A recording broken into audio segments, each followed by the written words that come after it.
The Death of the Monkey King. Whoever does not know Buddhism can likely read this storybook and gain wisdom from it.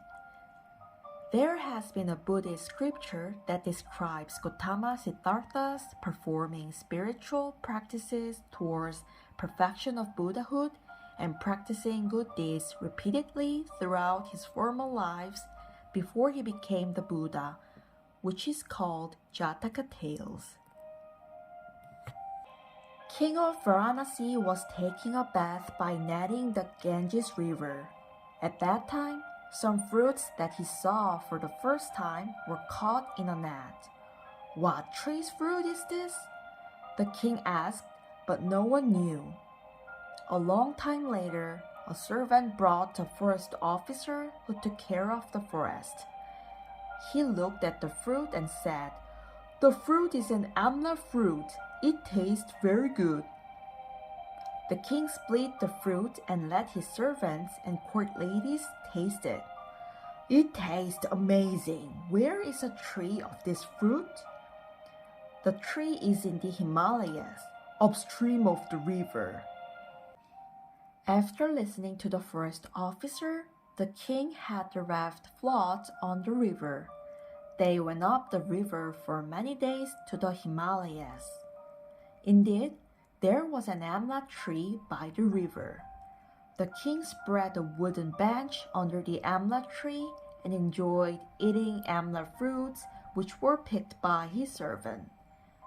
After stationing watchmen everywhere and lighting up, they decided to rest under the tree that night. There was a group of monkeys that lived on amla fruits in the forest. King of Monkeys led the group. They had to starve all day because the king of Varanasi was under the amla tree. Only during the night, when the people were asleep, did they sneak up on the amla tree and eat the fruits. At that time, the king of Varanasi, who was lying on the bench, woke up. When he looked up, many monkeys were climbing the amla tree and eating the amla fruits. The king shouted at his soldiers, "Seize the monkeys! Don't miss even a single monkey and catch all of them!" The Monkey King quickly crossed the siege and ran to the forest over there. Then he connected several bamboo trees in line. He tied one end of the connected bamboo trees to a tall tree and the other end of them to his legs. And he jumped lightly like the wind towards the amla tree. The Monkey King barely reached a branch of the amla tree. A bridge was made by connecting the bamboo trees and the body of the Monkey King. "Quickly step on my body and cross over. I will hold it firmly with my hands." Every single one of the monkeys crossed the bridge and all of them survived. However, the Monkey King was left alone with wounds all over his body. The king of Varanasi was watching this scene. "Don't shoot the monkey. Get him over here." The king of Varanasi had the captured Monkey King treated. Then he had the Monkey King bathed and dressed in fine clothes. He also had him fed delicious food. After having him applied with perfumed oil on his body, the king of Varanasi had oiled animal skin laid on a bench and had the Monkey King laid down on it.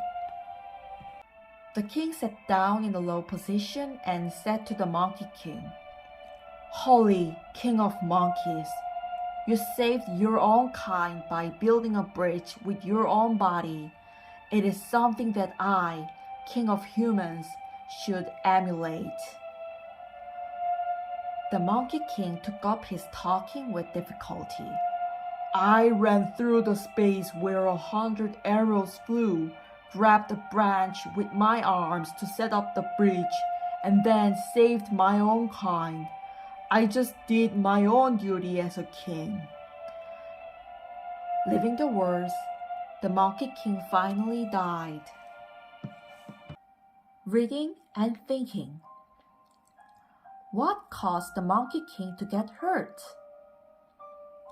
What kind of leader was the Monkey King to his tribe?